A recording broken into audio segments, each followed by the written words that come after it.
4 বছরের সম্পর্ক ভাঙনের কারণ হিসেবে ছেলেটা সেদিন পরিবারের দোহাই দিয়েছিল। মলিন মুখে মাথা নত করে বলেছিল, আমার কারণে সে তার আপন লোকদের কষ্ট দিতে পারবে না। আমি যেন তাকে মাফ করে দেই। আহ 4 বছর একসাথে কাটানোর পরও কারো আপন হতে না পারার চাইতে কষ্ট আর কিসে আছে। আমি ছেলেটাকে কিচ্ছুটি বলিনি, কোনো অভিযোগ রাখিনি। জোর করে কি আর আপন মানুষ হওয়া যায়? উঁচু যা আম, ওহ যায় না। অবাক হয়েছিলাম, কষ্ট পেয়েছিলাম ভীষণ। নিজের অনেক বেশি আপন ভাবা মানুষটার আপন হতে না পারার ব্যর্থতা, তা ঠিক হজম করতে পারছিলাম না। সব পরিস্থিতিতে শক্ত থাকা, এই আমি ভেঙে গুঁড়িয়ে গিয়েছিলাম। তবে সেটা ভেতরে ভেতরে কষ্টগুলো বরাবরই একান্ত একার হয়। মানুষ জানান দিয়ে করুণার পাত্রী হওয়ার ইচ্ছে কোনো কালে ছিল না, এখনও নেই। মা বাবা জানতো ছেলেটার কথা ছিল আমার গ্র্যাজুয়েশনটা কমপ্লিট হলেই দুই পরিবারে এক হবে। সে আর হলো কই? আমি জানি পরিবারটা শুধু সে বাহানা হিসেবে ব্যবহার করেছে। আসলে সে নিজেই আমাকে আপন করতে পারছিল না। তার দোষ দেই না, জোর করে তো আর আপন করা যায় না। তারই বা কী দোষ? কিন্তু মা বাবাকে কি জবাব দেব? তাদের নিষেধ না শুনে পরম যত্নে ভালোবাসা ছেলেটা শেষমেশ ধুলোর মতো ফু দিয়ে ঝেড়ে ফেলে দিল। তারা নিশ্চয়ই খুব ভাব নিয়ে বলছিলাম না, মিলল আমাদের কথা। আমার প্রখর আত্মসম্মান বোধটা এক নিমিষে তাদের সামনে ভেঙে গুঁড়িয়ে যাবে ভাবতে গলা ধরে এলো। কঠিন পরিস্থিতিতেও চোখের পানি না ফেলা এই আমার চোখ দুটো ক্ষণে ক্ষণে ভিজে উঠেছিল। হেরে যাওয়া আসলে খুবই কষ্টের, আর সেটা যদি হয় ভালোবাসার কাছে, তখন বোধহয় কষ্টটা আরও খানিকটা বেশি তীব্র হয়। কিছু দূর হাঁটার পর মনে হলো আমি আর হাঁটতে পারছি না, বারংবার চোখ ঝাপসা হয়ে যাচ্ছিল। শাড়ির আঁচল দিয়ে কপাল মুছি, গলায় জমে থাকা বিন্দু বিন্দু ঘামগুলো মুছি, সবশেষে বাঁধা না মানা চোখ দুটো মুছি, কিন্তু শান্তি পাই না। বিচ্ছেদ বুঝি এত কষ্টের হয়?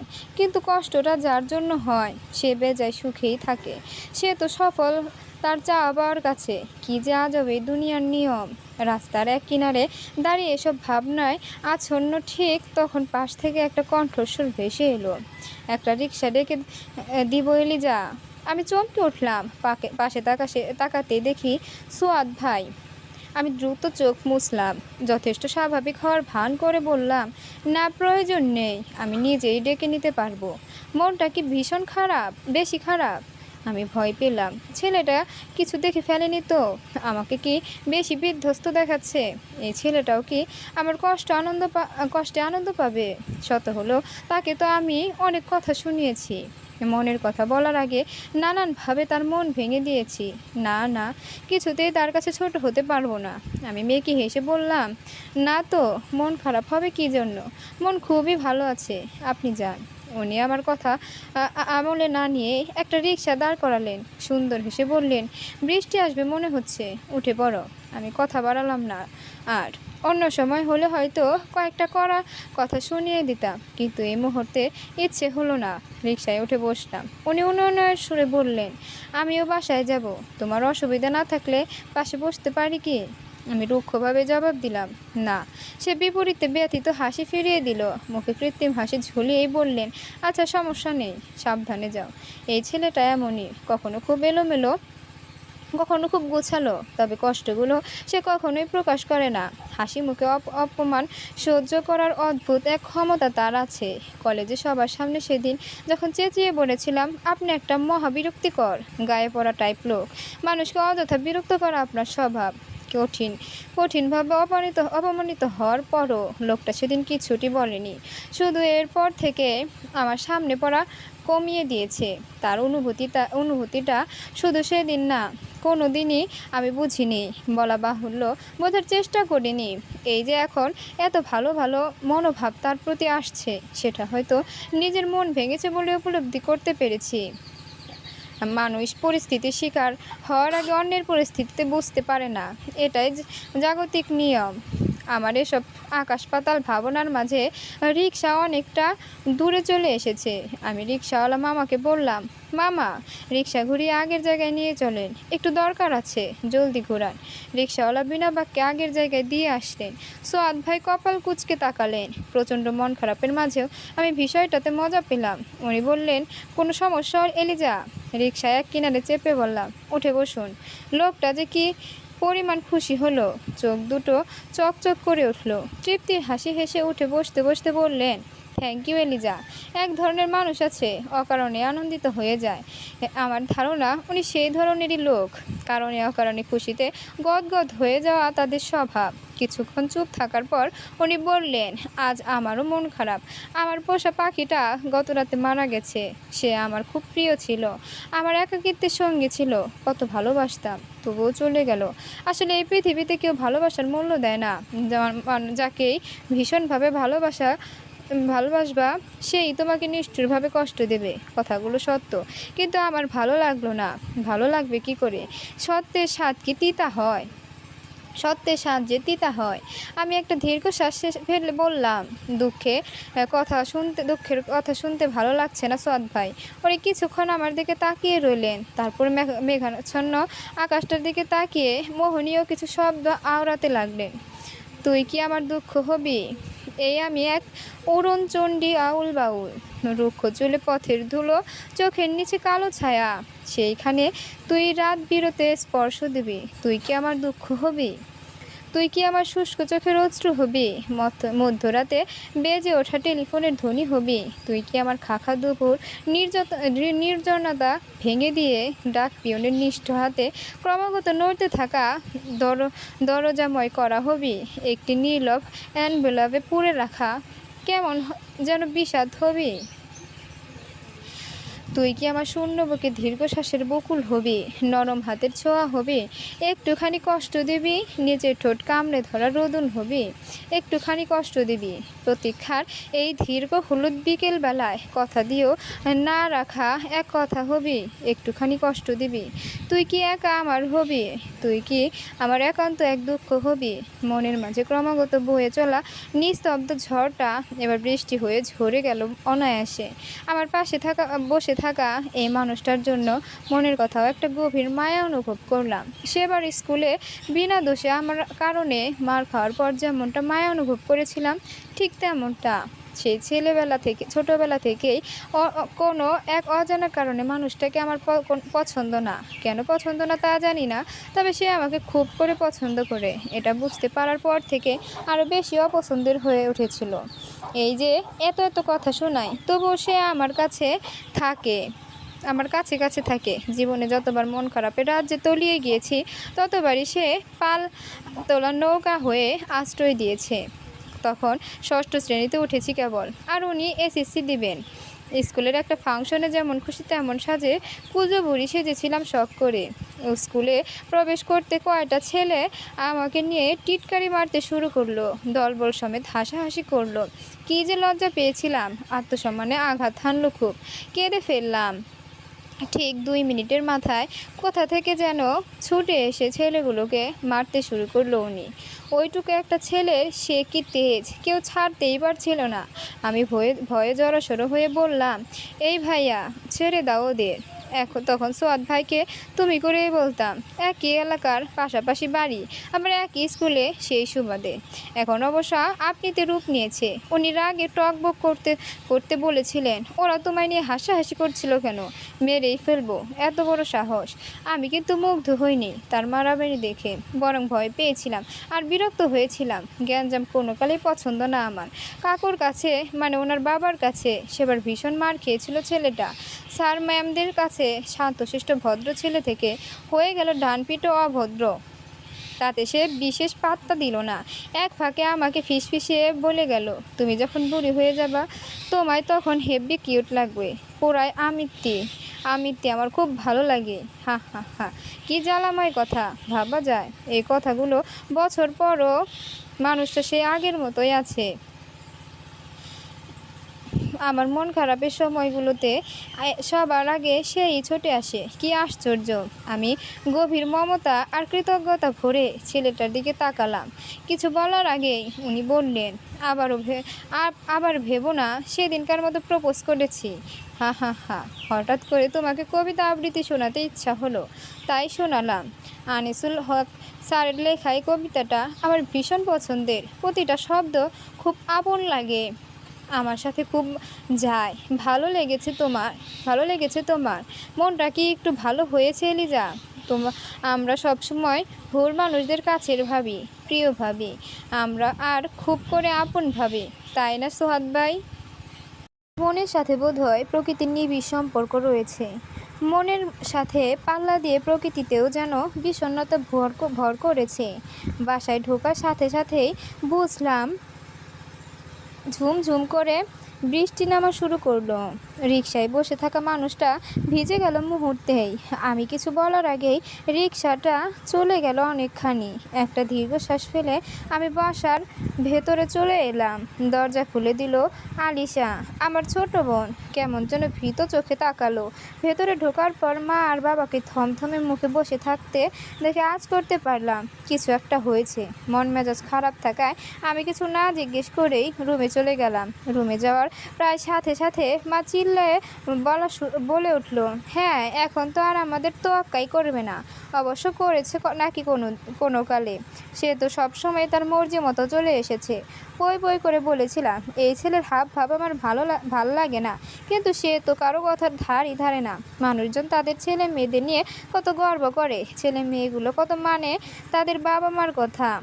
আর আমাদের কপাল, একজন তার মর্জি মতো পছন্দ করে বিশ্ব জয় করে ফেলেছে, দিন শেষে তারা রিজেক্ট করে দিল। কি গর্বের ব্যাপার। কথাগুলো আমার ঠিক এগোতে লাগলো খুব। প্রতিটা শব্দ মনে মস্তিষ্কে ক্রমাগত প্রতিধ্বনি হচ্ছিল। ব্যাগটা রেখে খাটের সাথে হেলান দিয়ে বসে রইলাম। বোনটা রুমে এসে জিজ্ঞাসা করলো, আপু তোর কি বেশি মন খারাপ? আম্মুর কথায় কান দিস না, আমি ভাইয়ার দেওয়া গিফটগুলো সব ফেরত দিয়ে দেব। তুই কষ্ট পাস না তো?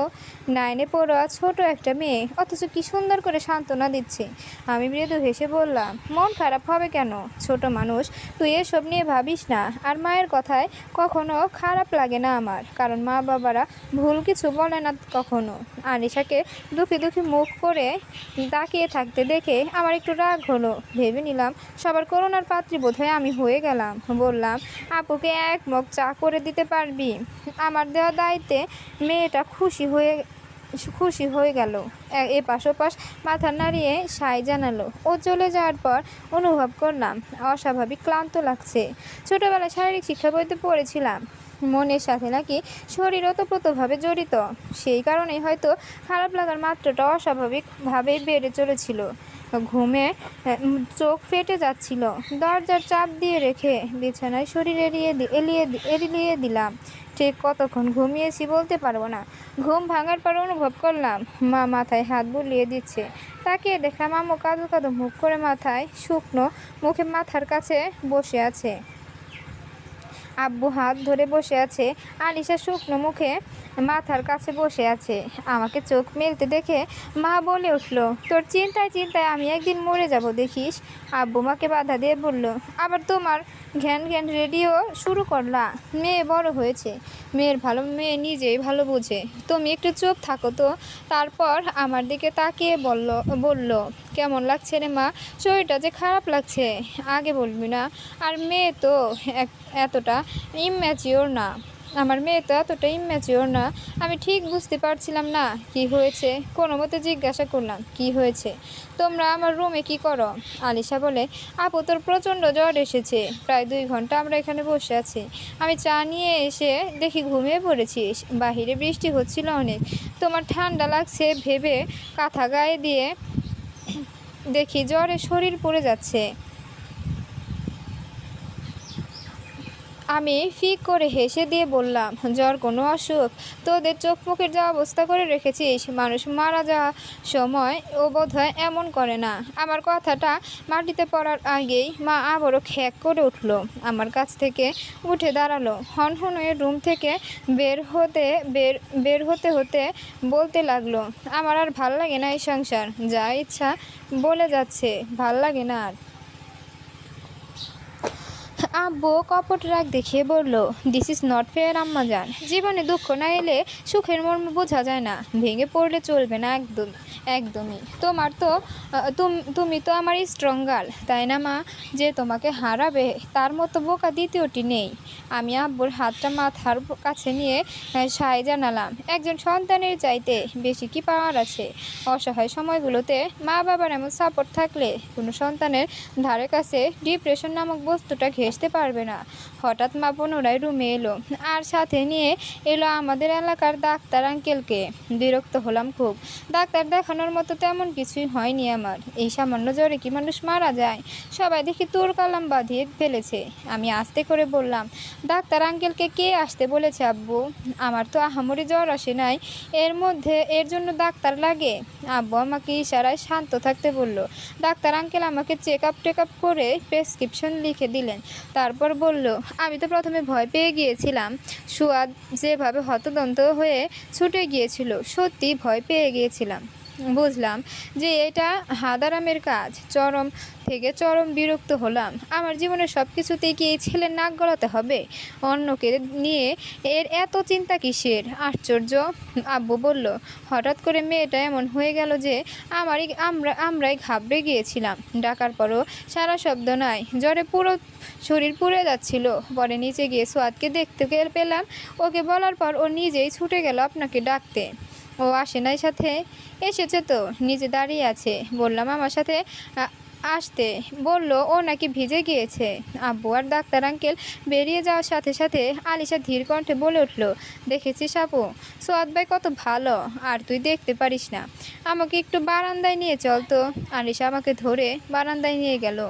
বৃষ্টি ততক্ষণে থেমে গিয়েছে। বারান্দা থেকে দেখতে পেলাম আধ ভেজা অবস্থায় একটা পাগল ছন্ন ছাড়া ছেলে এই মাথা থেকে ও মাথা পায়চারি করছে অনবরত। মানুষ এত বোকা কেন হয় কে জানে? দুষ্প্রাপ্য জিনিসগুলোতে মানুষের আগ্রহ বোধ হয় বরাবরই একটু বেশি থাকে। অবহেলা পাওয়ার পরও সেখানে তাদের আগ্রহের সীমা থাকে না। কি অদ্ভুত, তাই না?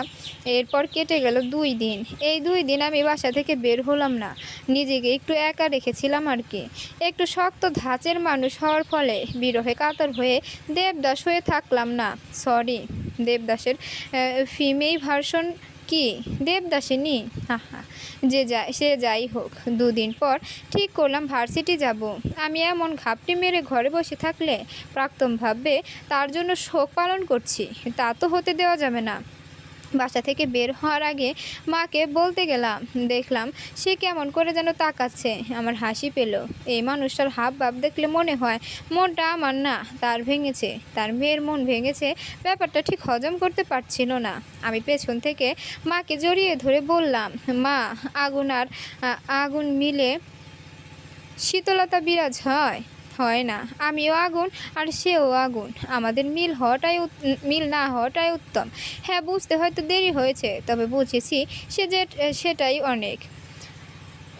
আল্লাহ যা করে ভালোর জন্যই করে। আমি যেখানে মেনে নিয়েছি, তুমি সেখানে মন খারাপ করছো কেন? মায়ের কি যে হলো কে জানে। আমাকে জড়িয়ে ধরে মাথায় হাত বুলিয়ে বলল, আল্লাহ যা নেয় তার থেকে বেশি ফিরিয়ে দেয়। তোর জন্য আরও অনেক ভালো কিছু অপেক্ষা করছে। একটা রাজপুত্র আসবে দেখিস। আমার মনটাই ভালো হয়ে গেল। সন্তানের মন ভালো করার অদ্ভুত ক্ষমতা আল্লাহ তাআলা প্রত্যেক মাকেই পাঠিয়েছেন। বকবে, শাসন করবে, আবার দিন শেষে তারাই ছায়া হয়ে শান্তি দেবে। বাসা থেকে বের হয়ে রিকশার জন্য দাঁড়ালাম, কিন্তু অনেকক্ষণ দাঁড়িয়ে থাকার পরও যখন রিকশা পাচ্ছিলাম না, তখন বিরক্ত হয়ে হাঁটা ধরলাম। কিছু দূর যাওয়ার পর পেছন থেকে ডাকলো, এলিজা। আমার মুখ দিয়ে আপনি বেরিয়ে এলো হাদারাম একটা। যদিও কথাটা তার কান অব্দি পৌঁছায়নি। আমার পাশে এসে হাঁটতে হাঁটতে প্রশ্ন ছুড়ল, তোমার শরীর এখন কেমন? ওইটুকু বীজে জ্বর বাঁধিয়ে ফেললা? বেশি খারাপ লেগেছিল? একসাথে কয়টা প্রশ্ন করেন। উনি হো হো করে হেসে উঠলেন। আমি বিরক্তি নিয়ে বললাম, অকারণে পাগলরা হাসে। আপনি কি পাগল? উনি খুব গর্বের সহিত বলল, তাই একটু বলতে পারো। পাগল না হলে কি আর একজনের মায়ে আটকে থাকতে পারতাম? হা, লোকটা খুবই অসহ্যকর। আর কথাগুলো দুই ধাপ আরও 2 ধাপ বেশি অসহ্যকর। কিছুক্ষণ চুপ থেকে উনি বললেন, তোমাকে পুরোপুরি সুস্থ দেখে ভালো লাগছে, কিন্তু আপনাকে দেখে আমার বিরক্ত লাগছে, খুবই বিরক্ত লাগছে। সে তো সবসময় লাগে। আমি ওনার দিকে তাকালাম। উনি রহস্যময় হাসলো। একটা রিক্সা দাঁড় করিয়ে বললেন, উঠে বসো, সাবধানে যেও। আমি উঠে বললাম। উনি আর কিছু না বলে হেঁটে চলে যাচ্ছিলেন। আমার ভীষণ মজা লাগছিল তার হাবভাবগুলোতেও। হাসিও পাচ্ছিল। হাসি চেপে রেখে জোরে জোরে বললাম, কেউ যেতে চাইলে আসতে পারে, আই হ্যাভ নো প্রবলেম। উনি পেছন না ফিরেই বললেন, কারো বিরক্তিকর মাত্রা আপাতত বাড়াতে ইচ্ছে করছে না। আমি হেসে ফেললাম। ছেলে মানুষ অভিমান করলে যে এত দারুণ লাগে জানা ছিল না। এর মাঝে আমার অনার্স কমপ্লিট হয়ে গেল। রেজাল্টও ভালোই আসলো। একদিন শুনলাম ছেলেটার বিয়ে। কেন যেন আমার খারাপ লাগলো না। সে ছোটোবেলা থেকেই কষ্টগুলো আমাকে কম ছুঁতে পারে। বলা বাহুল্য, আমি ছুঁতে সুযোগ দিই না। সে বলেছিল আমার রাগ বেশি, একগুঁয়ে একরোখা, তাদের পরিবার সাথে নিজেকে খাপ খাইয়ে নিতে পারবো না। অথচ সম্পর্কে শুরুতে বলেছিল আমার এই স্বভাবগুলোই তার প্রথম ভালো লাগা। কি অদ্ভুত না, কত তাড়াতাড়ি মানুষের ভালো লাগাগুলো পাল্টে যায়। সে আরও বলেছিল আমি যদি আমার স্বভাবগুলো, আমার পার্সোনালিটি চেঞ্জ করতে পারি তবে সে সম্পর্ক টিকিয়ে রাখবে। কি আশ্চর্য কথা, যার জন্য নিজেকে বদলাতে হবে সে না থাকলে কি এমন ক্ষতি হবে। হ্যাঁ, সম্পর্ক টিকিয়ে রাখতে হলে স্যাক্রিফাইস, কম্প্রোমাইজ খুব ইম্পর্টেন্ট। কিন্তু সেটা যদি হয় একপাক্ষিক, তবে সে সম্পর্ক জোর করে টিকিয়ে রাখা মূর্খতা বই কিছু না। এবং সে সম্পর্কের জের ধরে কষ্ট পাওয়াটা বোকামি মনে হচ্ছিল আমার কাছে। তার মানে এই নয় যে খারাপ লাগেনি, কষ্ট হয়নি, হয়েছে কষ্ট। তবে আমি আমার নিজেকে দৃঢ় রেখেছি। এটা ভাবছি যে আমাকে এত জলদি ভুলে যেতে পারে, আমাকে ছাড়া দিব্যি সুখে সময় কাটাতে পারে। তাকে ভেবে আমি কেন গুমড়ে মরবো। তার থেকে কাজে দিয়েছিল পরিবারের সাপোর্টটা, আব্বুর মজার ছলে মোটিভেট করা, মায়ের ঝাঁঝালো সেই সময়টাতে তারা যদি ডিমোটিভেট করতো তবে হয়তো বা এতটাও স্ট্রং থাকতে পারতাম না। আরেকটা ব্যাপার, আমি মন থেকে বিশ্বাস করি আল্লাহ যা করে ভালোর জন্যই করে। তিনি যতটুকু নেন তার চাইতে বেশি ফেরত দেন। এই বিশ্বাসটুকু আমার মনের জোর বহুগুণ বাড়িয়ে দিয়েছিল। ছেলেটার বিয়ের খবর মাই দিয়েছে, থেকে শুনেছে জানি না, তবে এরপর থেকে ঘরে তুলকালাম বাঁধিয়ে ফেলেছে। সে ধীর প্রত্যয় নিয়ে বলল, এবার তিনি আর আমার নিষেধ শুনবে না, বিয়ে আমাকে করতেই হবে এবং তাদের পছন্দে। আমিও রেগে গেলাম। বললাম, একজন বিয়ে করেছে বলে তার দেখা দেখি সবাইকে বিয়ে করে ফেলতে হবে?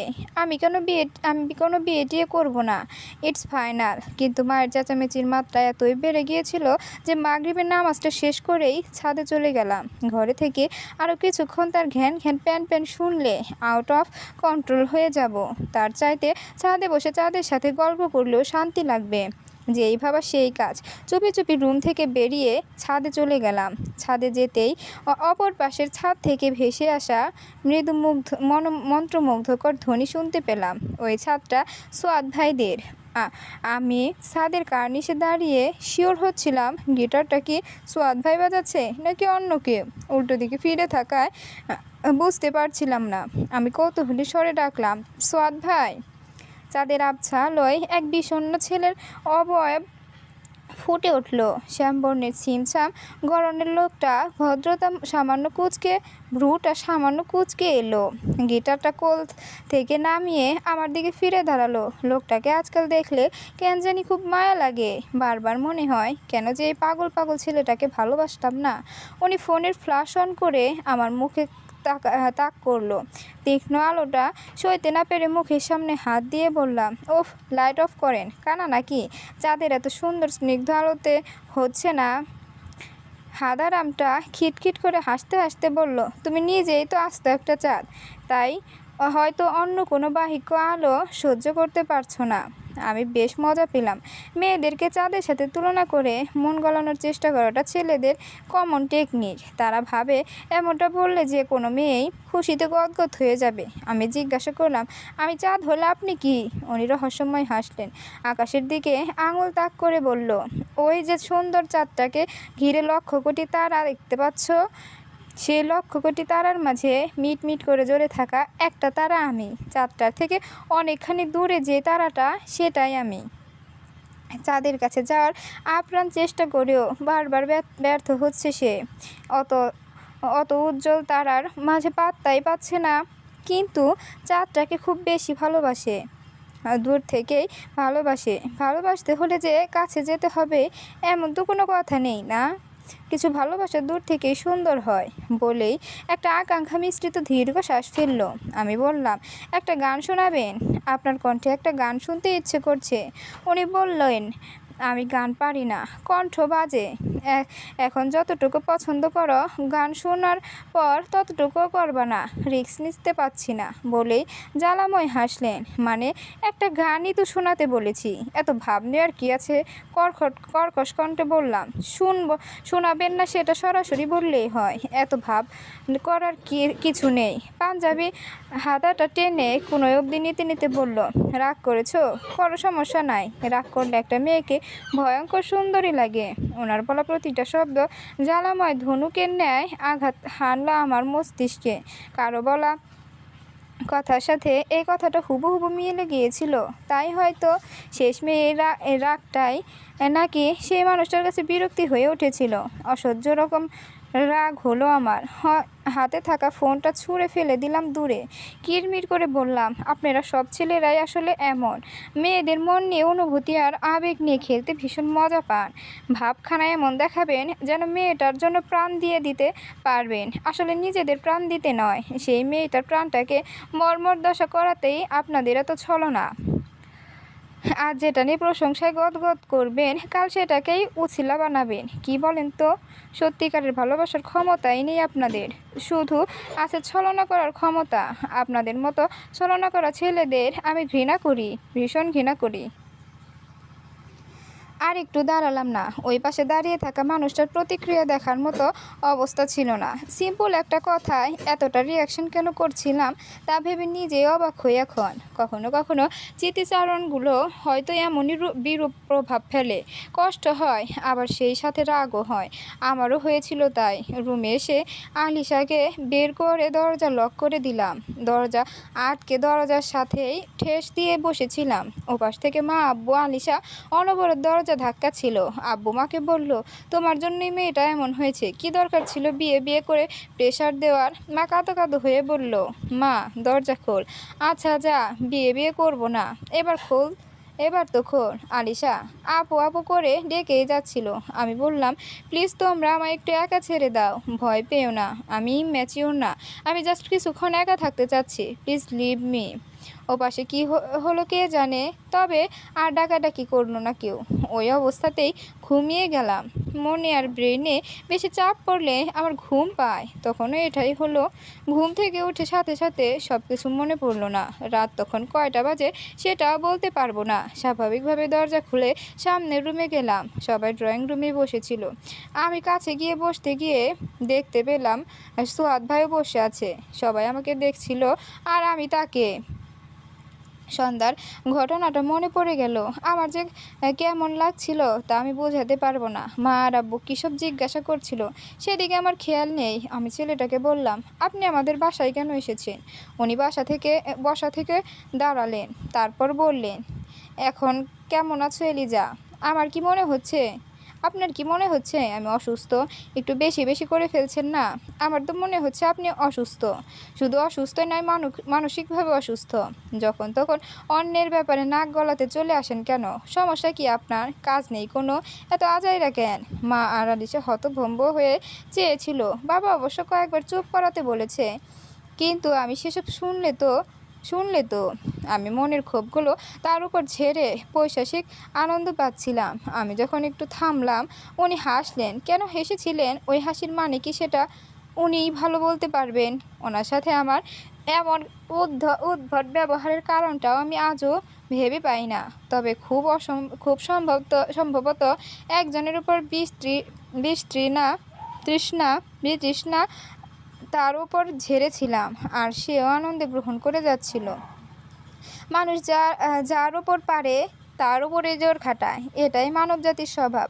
উনি আমার দিকে একটা বই বাড়িয়ে দিলেন, হাতের উল্টো পাশ দিয়ে কপালের ঘাম মুছলেন, তারপর খুব নমনীয় স্বরে বললেন, মন খারাপের সন্ধিক্ষণে একটু দিও ঠাই, রাগ দুঃখ ক্ষোভ সব শেষে ওই মন ভালোটার কারণ হতে চায়।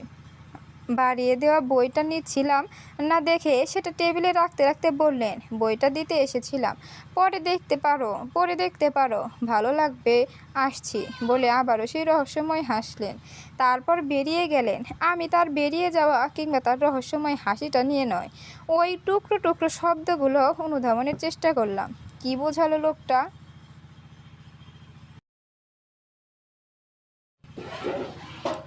মাস্টার্সে ভর্তি হলাম, তার পাশাপাশি একটা পার্ট টাইম জব নিলাম। তারপর যেটুকু সময় থাকতো সে সময়টাকা আমি একটা এনজিওর কিছু অনাথ বাচ্চাদের সাথে কাটাতাম। মূলত আমি কোনোভাবেই ফ্রি সময় কাটাতে চাচ্ছিলাম না। অবসর সময়গুলো খুব বেশি বাজে কাটতো আমার। অসহ্য মূল্যহীন স্মৃতিগুলো মাথাচাড়া দিয়ে উঠতো। ব্যস্ততা বাড়ার সাথে সাথে আমার সময়গুলো বেশ ভালোই কেটে যাচ্ছিল। 5-6 মাস এভাবেই কেটে গেল। একদিন সকালে ঘুম ভাঙল বাচ্চাদের চেঁচামেচিতে। চোখ বোঝা অবস্থাতেই অনুধাবন করার চেষ্টা করলাম বাচ্চার চেঁচামেচি আসছে কোথা থেকে। কৌতূহলী মন নিয়ে চোখ খুলে ভূত দেখার মতো চমকে উঠলাম। আমার এনজিওর বাচ্চাগুলো সব আমার রুমে। আমি উঠে বসতেই সবাই আদো আদো স্বরে শুভ জন্মদিন বলে উঠল। আরেক দফা অবাক হলাম, ভাবতে লাগলাম আজ আমার জন্মদিন, কিন্তু ওরা জানলো কী করে? মা আসলো, আব্বু আসলো, আলিশাও আসলো, সবাই মিলে কথার ফুল ঝুরিয়ে খুলে বসলো। আমার জন্য রাখা তাদের গিফটগুলো দিল। আমি বিস্ময়ে বিস্ময়ে বিমূঢ়। আমি জিজ্ঞাসা করলাম, বাচ্চাগুলোকে কে এনেছে? তোমরা? কিন্তু আমার এনজিওটা কোথায়? তা তো তোমরা চিনো না। তাহলে 3জনেরই কপাল কুঁচকে এলো। আলিশা বলল, তুই আসতে বলিসনি? আমরা তো ভাবলাম তুই বলেছিস। আমি কি বলবো, এসব জন্মদিন আমার কখনো মনে থাকে? 3জন গম্ভীর হয়ে চেয়ে রইল। আমি বললাম, আচ্ছা তোমরা যাও, আমি ওদের নিয়ে বাহিরে যাব, অফিস থেকে ছুটি নিয়ে নেব। ওরা বেরিয়ে গেল। বাচ্চারা তখন খেলছে খুব আনন্দ করে। ওদের খুশি দেখে আপনি মুখে হাসি ফুটে উঠল আমার। কিন্তু সবগুলো বাচ্চা নেই। আমি ওদের ভেতর থেকে একটু বড় বাচ্চাকে ডাকলাম, জুই ফুল। মেয়েটার নাম জুই। আমি আদর করে জুই ফুল ডাকি। সেও বেশ পছন্দ করে আমার ডাকটা। জুই ছুটে আসলো, তোমাদেরকে কে নিয়ে এসেছে? আর বাকিরা কোথায়? জুই বারান্দার দিকে হাতের আঙুল তাক করে বলল, ওই যে ওইখানে একটা আঙ্কেল থাকে না, উনি নিয়ে আসছে। আর বাকিরা ওই ভালো আঙ্কেলের কাছে। আমার বিস্ময় এবার আকাশ ছুলো। সুয়াদ ভাই, লোকটা এমন কেন? আমার মন ভালো হওয়ার সব কারণগুলোই কি এই লোকটা জানে? এত কিছুর পরও সে কেন এত আমায় নিয়ে ভাবে? আমি তা ভেবে পাই না। আসলে অপাত্রী মানুষের আগ্রহ বেশি। যেখানে অবহেলা আর অপ্রাপ্তির মাত্রা বেশি, সেখানেই মানুষের আগ্রহ বেশি। এটাই যেন জাগতিক নিয়ম। বড়ই অদ্ভুত। আমি সুয়াদ ভাইকে টেক্সট করলাম আমার বাসার নিচে থাকার জন্য। আমি জানি টেক্সট পাওয়ার সাথে সাথে সে নিচে চলে আসবে। আমি রেডি হয়ে বাচ্চাদের নিয়ে চলে এলাম। এসে দেখলাম উনি বাকি বাচ্চাদের নিয়ে দুষ্টুমি করেছিলেন। আমি কাছে যেতেই উঠে দাঁড়ালেন। পাঞ্জাবের কলার টেনে বুকে ভরে নিঃশ্বাস নিলেন। এক হাতে মুখটা মুছে ফ্যাকাশে হাসলেন। আগাম বিপদ আজ পেলে মানুষ যেমনটা করে ঠিক তেমনটা। উইশ টুইশ করেনি অবশ্য, শুধু বললেন, ওদের এনেছি বলে রাগ করেছ? আমি ফিক করে হেসে ফেললাম। বুঝলাম লোকটা আমার মতিগতি নিয়ে ভীষণ আতঙ্কে থাকে। আমি বিরক্তি হওয়ার ভান করে বললাম, সোয়াদ ভাই, আমি কি আপনার উপর সবসময় রাগ করে ফেলি? উনি তড়িঘড়ি করে বললেন, এই না, সে কথা কখন বললাম? আমি তো পুরো কথা শেষ করার আগেই তাকে থামিয়ে দিয়ে বললাম, যাক বাকি কথা পরে, এখন বাচ্চাগুলোর হাত ধরে সামনে আগান। বাধ্য ছেলের মতো সবগুলো বাচ্চা নিয়ে গেটের ভিতর থেকে বের হলো। তারপর সারাদিন আমরা নানান জায়গায় ঘুরলাম, খাওয়া দাওয়া করলাম। ভীষণ খুশি হলো বাচ্চাগুলো, সেই সাথে আমিও। ছেলেটা কি সুন্দর সামনে নিল সবগুলো বাচ্চাকে। সবগুলো যেন তার বাধ্য ছেলে মেয়ে। সে যাই বলছিল তাই মেনে নিচ্ছিল। অনেক দিন পর মন ভরে আনন্দ পেলাম, সুখ পেলাম আর শান্তি পেলাম। বাচ্চাগুলোকে এনজিওতে রেখে আমরা বাসার দিকে রওনা দিলাম। কিন্তু দিন শেষে একটা ব্যাপার একটু খটকা লাগলো। সারাদিনই মানুষটা আমার সাথে অস্বাভাবিক চুপচাপ ছিল। আমি বললাম, হয়তো আমার অযথা বকাবকিগুলো তার খারাপ লাগতে শুরু করেছে, কিংবা তার কোনো কথায় রেগে যাবো ভেবে চুপ করে আছে। নীরবতা ভেঙে আমি বললাম, আমার কথাগুলোতে আপনি খুব কষ্ট পান, তাই না? বাট ট্রাস্ট মি, আপনি খুব ভালো একটা মানুষ। আমি চাই আপনাকে আর কথা শোনাবো, শোনাবো না। কিন্তু কী যে হয়, আমার রাগের সময়গুলোতে আপনি আমার আশেপাশে থাকেন, আর সব রাগগুলো আপনার উপর গিয়ে পড়ে। উনি নমনীয় দৃষ্টিতে তাকালো, বলল, কিছু মানুষ থাকে যাদের রাগ, দুঃখ, সুখ সব কিছুর ভাগিদার হতে ইচ্ছে করে। তুমি আমার জীবনে তেমনই একজন। হুট করেই আমার অনেক বেশি ভালো লাগলো। বুঝতে পারলাম অপছন্দ করতে করতে এই মানুষটা ক্রমশই আমার অনেক বেশি পছন্দের হয়ে যাচ্ছে। লোকটার আজগুবি কথা শুনতেও ভালো লাগে, কিন্তু সেদিন আর তেমন কোনো কথা বললেন না। অন্যান্য দিনে অনেক কথা বলে, মজা করে, আবার নিজেই হাসে, কিন্তু সেদিন এমন কিছুই করছিল না। বাচ্চাদের সাথে একটু দুষ্টুমি করছে, কিন্তু ওদের বিদায় দিয়ে আসার পর থেকেই ওনার অস্বাভাবিকতাগুলো চোখে বাজলো। ধীরে ধীরে আরও বাড়ছিল। লক্ষ্য করলাম খুব ঘামছিল, আর একটু পরপর মুখ মুছতেছিল। মাঝে মধ্যে নির্জীব দৃষ্টিতে আমার দিকে তাকাচ্ছিল। আমি জিজ্ঞাসু দৃষ্টিতে তাকিয়ে প্রশ্ন ছুড়লাম, আপনি কি ঠিক আছেন? উনি জি হা দিয়ে ঠোঁট বেজালেন, টান হয়ে বসে গলার নিচটা মুছলেন, তারপর হ্যাঁ সূচক মাথা নাড়ালেন। কেন জানি খুব মায়া হচ্ছিল। মানুষটা তো এমন না, আজ হঠাৎ এমন বিহেভ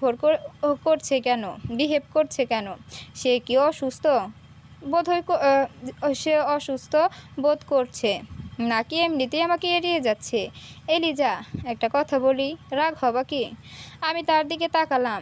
পাতলা চুলগুলো খুব সুন্দর করে আঁচড়ানো, শ্যামবর্ণের মুখটাতে অদ্ভুত এক টান। ওই প্রথম বোধহয় তাকে এত খুঁটিয়ে দেখলাম। চোখে মুখে তার সে কি আকুতি! এই মানুষটাকে এত কষ্ট দেই ভাবতেই শিউরে উঠলাম। ইস, কত কষ্টই না জানি তার মনে জমা। আচ্ছা, আমি কি চাইলেই তার কষ্টগুলো মোচন করতে পারি? ভাবনাগুলোর অবসান ঘটিয়ে বললাম, আমার দিনটা এত সুন্দর করার জন্য শুধু একটা না, দুই তিনটা কিংবা আরও বেশি কথা শুনতে পারি। উনি বুক ভরে নিঃশ্বাস নিয়ে আমার দিকে তাকালেন, থেমে থেমে বললেন, এতদিন যদি বাধা পড়ে কাজে শারদ প্রাতে মনে রেখো একদিন যদি বাধা পড়ে কাজে শারদ প্রাতে মনে রেখো, যদি পড়িয়া মনে ছল জল নাই দেখা দেয় নয়ন কোণে, তবু মনে রেখো। কবিতাটুকু শেষ অংশ করে বললেন, আমার কথা না, রবীন্দ্রনাথ ঠাকুরের কথা। তুমি আবার ভেবো না তোমাকে বলেছি আমাকে মনে রাখতে। হা হা হা। লোকটা আজ কি হলো অনুধাবন করার চেষ্টা করলাম। মনে কিঞ্চিত সংশয় উকি দিল, প্রকাশ করলাম না। মৃদু হেসে বললাম, আপনার কবিতা অনেক ভালো লাগে, তাই না? কবিতা ভালো লাগে কিনা জানি না, তবে একজনকে ভীষণ ভালো লাগে। যদিও সে রাগ হয়, তবুও ভালো লাগে। বাকি পথটুকু আমাদের আর কথা হয়নি। অনর্গল কথা বলতে থাকা লোকটা যেখানে চুপসে গিয়েছে, সেখানে আমি আর কি বলবো? কিন্তু সেদিন আমি খুব করে চেয়েছিলাম ছেলেটা কথা বলুক। বাসায় আসতে আসতে প্রায় সন্ধ্যা হয়ে গেল। বাসায় আসার পর থেকে আশ্চর্যজনকভাবে লক্ষ্য করলাম হাদারামটাকে মাথা থেকে সরাতেই পারছি না। আরও অবাক করার বিষয় হচ্ছে, এই পরিস্থিতিতে বিরক্ত হওয়ার বদলে ভালো লাগছে। বুক সেলফে রাখা তার দেওয়া বইটার দিকে নজর যেতেই নিয়ে এসে উল্টে পাল্টে দেখলাম। প্রথম পৃষ্ঠা উল্টাতেই কিছু লেখা জল জল করে ভেসে উঠল। এই বইটা আমার অনেক পছন্দের। হয়তোবা এই গল্পের একটা ছেলের সাথে নিজের প্রতিচ্ছবি খুঁজে পাই। তাই বইটা বন্ধ করে কিছুক্ষণ ঝাপটে ধরে বসে রইলাম। ভালো লাগাগুলো বোধহয় হুটহাট তৈরি হয়। রাত তখনও 11টা কি 12টা। মা অনবরত দরজায় নক করছিল আর ডাকছিল। আমি আর আলিশা কিছুটা চমকে উঠলাম। দরজা খুলে কিছু বলার আগেই মা তেজ নিয়ে বলল, ওইদিকে হুলস্থুল বেঁধে যাচ্ছে, আর তোরা দরজা বন্ধ করে বসে আছিস। দিন দুনিয়া উল্টে গেলেও হুঁশ থাকবে না। আমি ধীর কণ্ঠে জিজ্ঞাসা করলাম, কি হয়েছে মা? ওইদিকে সোয়াদকে হসপিটালে নেওয়া হয়েছে, অবস্থা নাকি খুব খারাপ। ওর মা তো কান্নায় ভেঙে পড়েছে। এই ছেলেটা ছাড়া তো আর কেউ নাই তার। আহারে।